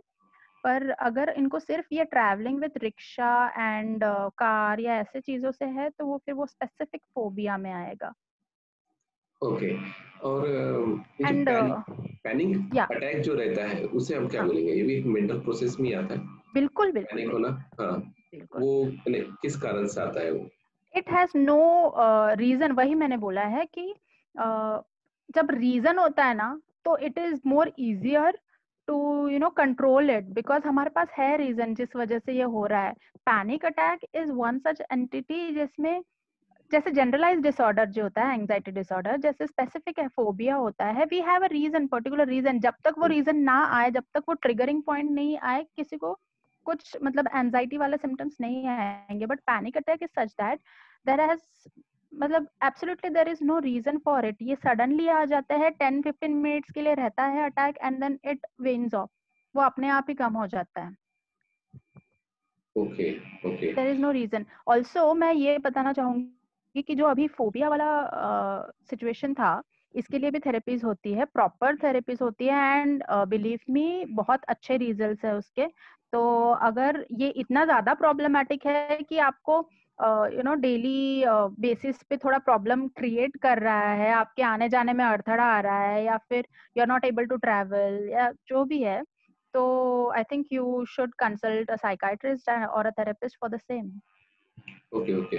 मेरे ख्याल से पर बहुत से लोगों को फ्लाइट में बैठने से भी थोड़ा सा डर लगता है। हाँ, हो सकता है। हाँ। अ, वो भी हम लोग एंजाइटी में ही कंसिडर करेंगे, but that it is like जब वो ट्रिगरिंग पॉइंट आता है तभी होता है, अदरवाइज नहीं होता है। तो अच्छा, अच्छा, अच्छा। उसको भी हम लोग डिसेंसिटाइजेशन के माध्यम से उसको ठीक करते हैं। वही वो फोबिया होता है, हाइट का फोबिया हो सकता है, या फिर हम्म, वैसा। तो उसको हम लोग डिसेंसिटाइजेशन टेक्निक बोलते हैं, जिसमें hmm, again we make a hierarchy, और हम्म, धीरे धीरे धीरे धीरे करके डिसेंसिटाइज करते हैं उस इंसान को फ्लाइट में बैठने के लिए। तो जैसे अभी किसी को एक्चुअली में फ्लाइट में बैठने से हो रहा है प्रॉब्लम, तो first we will make that person sit on a झूला हम्म, विच इज थोड़ा सा above the ground level, right? Then we might use helicopter, ऐसे मतलब हेलीकॉप्टर पे बैठने का हम लोग उनको एडवाइस करेंगे। इस तरह के हायरार्की होते हैं, तो उससे फिर डिसेंसिटाइज हो जाता है, मतलब एंजाइटी आता है, and then the person is able to cope up with that particular anxiety, जो कि कम लेवल की एंजाइटी होती है। तो फिर नेक्स्ट टाइम जब वो उस हाइट पे जाएगा, तो उसको वहां पे एंजाइटी नहीं होगी। अब उसके बाद वाले लेवल पे जब जाएगा तब एंजाइटी होगी। तो यहाँ से यहाँ वाला स्टेज फिर नेक्स्ट अटेम्प्ट में होता है, फिर लाइक ऐसे प्रोसेस होता है। Okay, okay, okay, thank you. और एक क्वेश्चन है। समाज में गौतम जादव जी पूछ रहे हैं कि समाज में जातीय तथा धर्मता के कारण खून खराबा होता है, तो मैं बेचैन होता हूँ, मेरा खून खोलता है, मैं क्या करूँ? जो भी इनजस्टिस होता है या फिर जो प्रॉब्लम्स होते हैं सोसाइटी के ऊपर, तो उसको देख के बहुत सारे लोग को बुरा लगता है, लेकिन हम कुछ नहीं कर सकते हैं गवर्नमेंट के आगे या फिर पर्टिकुलर कुछ लोगों के आगे। तो इसी समय क्या करना चाहते हैं, क्या करना चाहिए सबको? आई डोंट नो मैं उस चीज को आंसर करने के लिए अप्रोप्रिएट इंसान हूँ कि नहीं, बट मुझे ऐसा लगता है कि डू जो आपका दिल चाह रहा है तभी करने के लिए वो करे। मतलब मैं पर्सनली ये बिलीव करती हूँ, मैं अपने सारे पेशेंट्स को यही एडवाइस करती हूँ कि आपका मेंटल हेल्थ सबसे ज्यादा इम्पोर्टेंट है। अगर आपको लग रहा है कि एक पर्टिकुलर चीज से आप यहाँ से परेशान रहेंगे तो वो पर्टिकुलर चीज ना करें। अगर आपको लग रहा है कि मेरे ये करने से मैं यहाँ से मेंटली स्ट्रेस्ड आउट रहूंगा तो वो चीज करे। मतलब अकॉर्डिंगली कि अगर आपको लगता है कि ये सही है और मैं इस रास्ते पे जाने से ही मेरे को ठीक लगेगा, चाहे वो दुनिया को ठीक लगे या ना लगे, डजंट मैटर देन। क्योंकि आपका मेंटल आप अपने लिए पहले है और बाद में ही आप दूसरों के लिए है। तो अगर आप खुद से मेंटली हैप्पी नहीं है, आप खुद के लिए रेस्पॉन्सिबल नहीं है, तो I don't think you will be able to do anything for the society and rest of the society. तो अगर आपको खुद को लग रहा है कि ये सही है तो ये सही है। दुनिया फिर क्या सोच रही है उसके बारे में उसका फर्क नहीं पड़ना चाहिए। So it's like right or wrong, and it is only for your right and wrong. I personally believe this. Okay, thank you. और एक क्वेश्चन आया हुआ है, how to remove the fear like death, fear, death का जो fear है उसके लिए, और any other fear in mind if it comes in any person mind. How to remove the fear like death fear? Fear is again phobia. Phobia के जैसा ही बोल सकते हैं। Fear is a less intense thing और phobia is a थोड़ा intensity ज्यादा है। अगर इतना ज्यादा डर है कि आप अपने आप से डील नहीं कर पा रहे हैं या आपको रोजमर्रा की जिंदगी में कुछ ना कुछ प्रॉब्लम आ रहा है उस फियर से, तो definitely it's a phobic disorder and आपको साइकेट्रिस्ट की मदद लेनी चाहिए। There are medications which can आपको हेल्प कर सकते हैं और थोड़े दिनों में वो टेपर ऑफ भी हो जाएंगे, मेडिकेशंस बंद भी हो जाएंगे। अगेन फियर के लिए जो मैंने अभी बताया डिसेंसिटाइजेशन, तो धीरे धीरे करके आपका जो फियर वाला चीज है, अगर आपको सपोज फियर डेथ फियर जो है वो 100 अगर आप रेट कर रहे हैं, तो आपका फर्स्ट 10 में क्या फियर है आपको वो देखना पड़ेगा and then you get expose to that particular fear which is rating 10। तो वो धीरे धीरे करके ही डिसेंसिटाइज होगा। तुरंत अगर आप 100 तक पहुंचना चाहेंगे तो वो नहीं होगा, आपको एक एक कदम करके ही 100 तक पहुंचना पड़ेगा। तो this is a long term process जिसमें धीरे धीरे ही आपको फियर से निकलना है।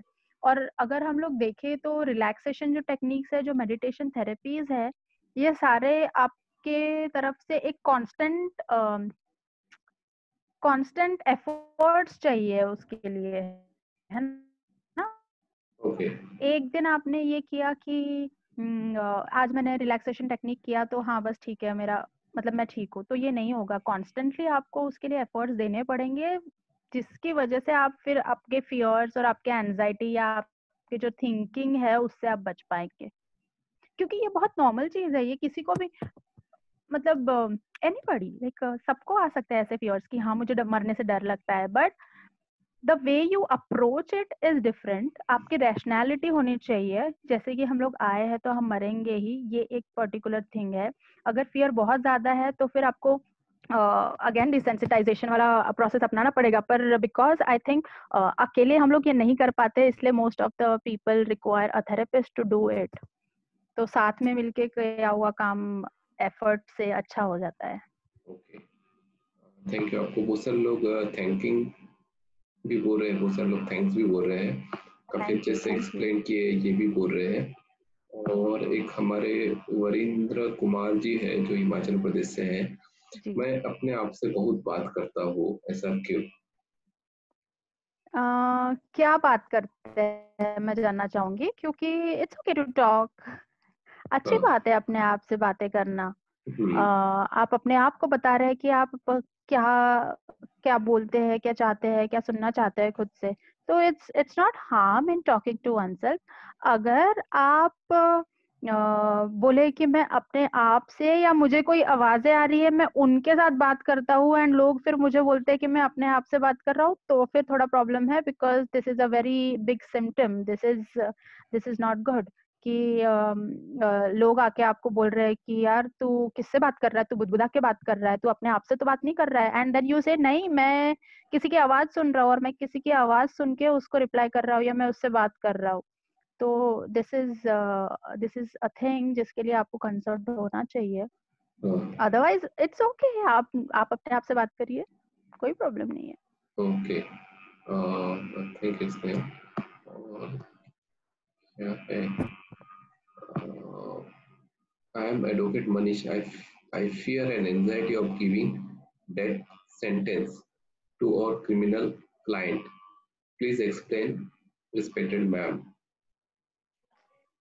I understand this is a bad thing, but then you will have to, आपका जॉब डिमांड करता है वो सब, तो you have to be rational. तो आपको पता है कि आपको, अगर एक पर्टिकुलर इंसान क्रिमिनल है तो रैशनैलिटी कम्स देयर। आप ये नहीं कर सकते कि एक क्रिमिनल को आपने बिना डेथ सेंटेंस दिए छोड़ दिया, and then you feel guilty for that throughout your life. So I think the rational thinking, आपका जो distorted thoughts है, जो आपके altered thoughts है या thinking pattern है, उसको change करने की जरूरत है, which is again a part of cognitive behavioral therapy. Cognition, आपका thinking change करने का एक process है। again मैं ये बोलना चाहूंगी, मैं सबको बताना चाहूंगी कि जितनी आसानी से मैं बोल रही हूँ कि ये ऐसा हो जाता है, वो वैसा हो जाता है, this is not an easy thing. इसमें टाइम लगता है और एफर्ट्स भी लगते हैं, खुद के भी और थेरेपिस्ट के भी। मतलब as a therapist, as a psychiatrist मेरे भी एफर्ट्स लगेंगे, मेरे को भी पेशेंटली काम करना पड़ेगा with the patients, with the clients. तो एफर्ट्स दोनों तरफ से चाहिए रहेंगे, और this is not an easy way, but अगर कंटिन्यूअस एफर्ट्स है और कंटिन्यूअसली आप अपने थेरेपिस्ट से मदद ले रहे हैं, तो in no time you might be able to overcome all the thoughts, all the negative thinking process. Thank you. Thanks, madam and honorable Bandeji. Thanks a lot, Bandeji and Dr. Snehal, ma'am. आस्था शर्मा जी दिल्ली से पूछ रहे हैं, how much alternate therapies like art therapies is effective upon which intensity of anxiety and depression? Okay, so again, if it is mild level, अगर कोई भी symptom mild level तक है तो ही आपके जो अल्टरनेटिव थेरेपीज है वो आपके काम आ सकते हैं। आई वुड रेकमेंड कि आप एक डायग्नोसिस फिक्स हो जाए तब तक आप खुद से अपने आप को ट्रीट ना करें, गेट अ प्रोफेशनल हेल्प। अगर आपको लगता है कि माइल्ड लेवल का है और I might not need medicine, and अपने आप डॉक्टर से बात करें और डॉक्टर ने बोला है कि हाँ माइल्ड लेवल का है और you can undergo this therapy, और you can involve in some other activities जिससे कि आपका थोड़ा सा डिस्ट्रैक्शन हो और ये सब कुछ चीजें ठीक हो जाए।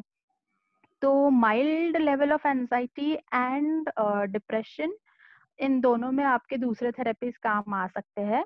पर again moderate to severe level में इट इज नॉट बिकॉज कि सिर्फ आपकी थिंकिंग गड़बड़ है, सिर्फ इसकी वजह से नहीं हो रहा है, it is actual illness. We need to understand कि लोगों को लगता है कि ये खुश है तो इसको डिप्रेशन नहीं होगा, या फिर ये ऐसा है, इसके पास सब पैसा धन दौलत सब कुछ है तो इसको डिप्रेशन नहीं होगा।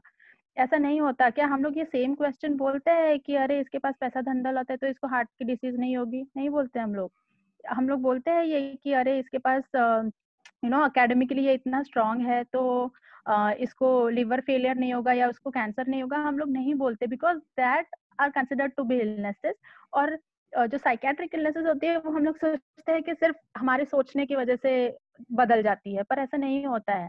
जो स्टार्टिंग सोचने की वजह से हुई होगी, स्टार्टिंग में स्ट्रेस की वजह से हुआ होगा, but now that particular thing, उसकी वजह से आपके ब्रेन में कुछ चेंजेस आए हैं, उसकी वजह से आपके केमिकल रिसेप्टर्स में कुछ चेंजेस आए हैं, उसकी वजह से आपके जो सीटी स्कैन या एमआरआई स्कैन करेंगे या पेट स्कैन करेंगे तो उसमें चेंजेस दिखेंगे, और वैसे ही चेंजेस दिखेंगे जिस तरह के नॉर्मली मेडिकल जो भी प्रॉब्लम्स होते हैं ना, अभी जो मैंने बताए हैं, उन चीजों में जो भी प्रॉब्लम्स आपके ब्रेन के एरियाज में दिखते हैं वही सेम चेंजेस आपके साइकेट्रिक इलनेसेस में भी दिखते हैं। तो इस तरह की बात नहीं होती कि सिर्फ सोचने का तो तरीका या ढंग बदलना है। हाँ, वन वो रहता है, लेकिन क्रोनिकली आप देखें तो उसकी वजह से बहुत सारे चेंजेस ऐसे आ चुके हैं ब्रेन में, जिसकी वजह से आपको ये सब थिंकिंग और इंड्यूस हो रही है। एंड बिकॉज ऑफ दैट हम लोग एविडेंसेस है जिसमें हम लोगों ने मेडिसिन दी है उन पर्टिकुलर न्यूरोट्रांसमीटर्स या रिसेप्टर्स या केमिकल्स पे, जिसके बैलेंस होने से सब ठीक हो जाता है। आपका डिप्रेशन रिलीव हो सकता है, आपके साइकोटिक सिम्टम्स रिलीव हो सकते हैं। तो इट्स नॉट मियरली कि सिर्फ थिंकिंग की प्रॉब्लम है, वो एक्चुअल में एक इलनेस है। Okay, thank you. स्नेहा, मेरा एक क्वेश्चन ये भी है कि अभी नए नए इक्विपमेंट्स क्या आए हैं ये सब चीजों से ओवरकम होने के लिए? इक्विपमेंट्स जो मैंने अभी आपको बताया, एक हम्म, बायोफीडबैक थेरेपी के बारे में। हम्म, सेकंड, हम लोगों ने जो डिप्रेशन या साइकोटिक वाले जो पेशेंट्स होते हैं जिनका प्योर साइकोसिस होता है या बहुत ज्यादा डिप्रेस होते हैं, या मेनिया जो होता है जिसमें इंसान बहुत बड़ी बड़ी बातें करने लग जाता है या बहुत यू नो ग्रैंडियोस हो जाता है, ज्यादा बात करने लग जाता है या बहुत ज्यादा फेमिलियर हो जाता है, इधर उधर घूमने फिरने लग जाता है, तो जिसको बाइपोलर मूड डिसऑर्डर भी बोलते हैं।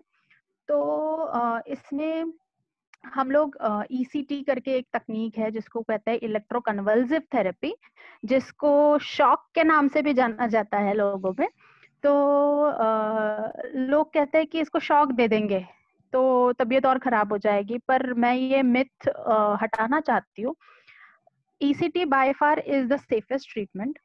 अगर आपको मेडिसिन से राहत नहीं मिल रही है तो ईसीटी सेफ ट्रीटमेंट है। उसके कॉन्ट्राइंडिकेशंस, मतलब किन पेशेंट्स में नहीं दे सकते हैं, वो बहुत कम लोग होते हैं जिनमें हम नहीं दे सकते हैं, और नहीं देने वाले लोगों में फिर हम लोग मेडिसिन से प्रेफर करते हैं। लेकिन अगर जिनमें दे सकते हैं तो ये सुसाइड के लिए बेस्ट ट्रीटमेंट है। First treatment of choice is ECT, electroconvulsive therapy. अगर किसी भी इंसान को सुसाइडल थॉट्स है, be it related to you know secondary to depression या फिर सेकेंडरी टू साइकोसिस, तो किसी भी पेशेंट में ये हम लोग दे सकते हैं।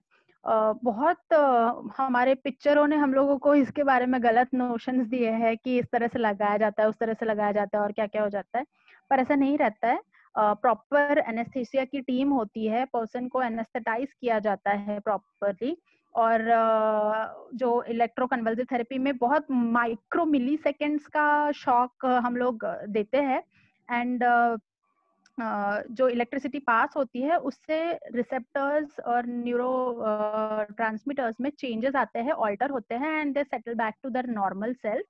तो compare to medicine it is safe with lesser side effects. Medicine आपके बॉडी में जाके बहुत सारे साइड इफेक्ट्स करते हैं। साइकेट्री के मेडिसिन आसान नहीं है, तो साइकेट्री के मेडिकेशन साइड इफेक्ट्स करते हैं जिसको हम लोग और दूसरे मेडिकेशन देके कॉम्बैट कर लेते हैं, तो इट्स ओके। बट जिनको लगता है कि नहीं मुझे मेडिकेशंस नहीं चाहिए है, तो एक सेशन ऑफ ईसीटी होता है, एंड देन मेंटेनेंस करने के लिए, लाइक इलनेस को मेंटेन रखने के लिए, अच्छा रखने के लिए हम लोग 15 डेज में एक ईसीटी ले सकते हैं या 10 डेज में एक ईसीटी ले सकते हैं। So there is no harm with the ECT अगर कॉन्ट्रा इंडिकेटेड नहीं है किसी पेशेंट में तो। So okay, this is the newer therapy. Okay, okay, okay, thank you. Questions बहुत सारे हैं लेकिन अभी हमारा टाइम अप हो गया है, तो हम लोग क्लोज करते हैं session. Thank you doctor Snehal Thamke ji, जो आपने हमारे साथ अपना time thank you spend Bhanu. किया। काफी सारे लोग आज जुड़े और फेसबुक पे भी बहुत सारे लोगों ने क्वेश्चंस पूछा हुआ है। और ये जो है ये सेशन मैं इसको रिकॉर्ड करके आज रात को मैं अपने संगठन टाइम्स जो यूट्यूब चैनल है उसमें मैं डलवा दूंगा।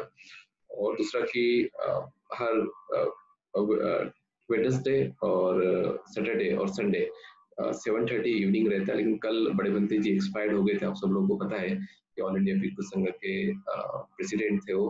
और 1956 के बाद में जब डॉक्टर बाबा साहब अम्बेडकर जी ने दीक्षा लिए थे, उनसे प्रेरणा लेके उन्होंने 1960 के आसपास उन्होंने जब यंग थे, कम से कम 17-18 साल की उम्र में, उन्होंने ग्रह त्याग करके भिक्षु बने थे और इंडिया के सबसे टॉप मोस्ट सीनियर भिक्षु में से एक थे। तो कल मैं उनके फ्यूनरल में गया था और अभी 11 तारीख को हम लोग एक संगदाना कर रहे हैं भिक्षु लोगों के लिए, डोनेट कर रहे हैं उनके नाम से। अगर आप लोगों को लगता है कि इस नोबल काम में आप लोगों ने भी कुछ कंट्रीब्यूट करना चाहिए तो प्लीज आप कांटेक्ट कर सकते हैं, मैं कांटेक्ट नंबर दे दूंगा। जो भी आपको कंट्रीब्यूशन देने का है उस काम के लिए, तो आप प्लीज कंट्रीब्यूट कीजिए। काफी सारे बुद्धिस्ट लोग इसमें जुड़े हुए हैं इस वेबिनार में।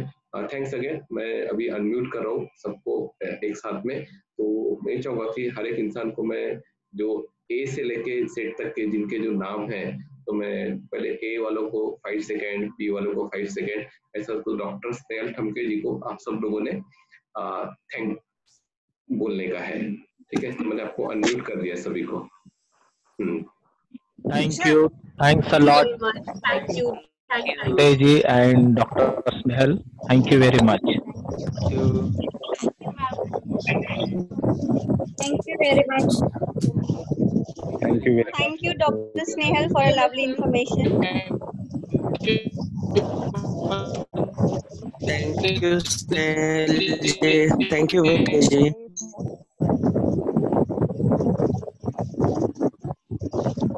Thank you, Dr. Snehal.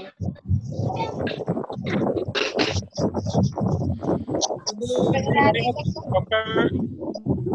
Snehal ji.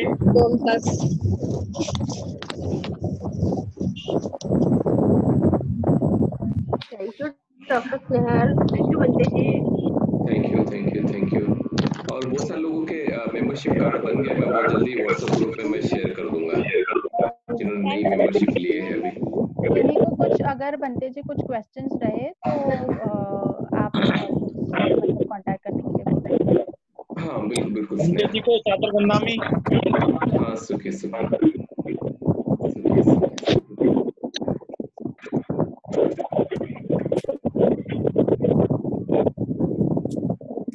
Okay, so I'm closing the session now. Okay, काफी सारे लोग टेक्स्ट भी किए उन्होंने चैट बॉक्स में। Thanks everyone for joining. तो फिर ये नेक्स्ट सैटरडे को, अपकमिंग सैटरडे को मिलते हैं फिर से हम लोग 7:30 बजे। Thanks everyone. Thanks doctor Snehal Thamke again. Thank you बनते जी, थैंक यू।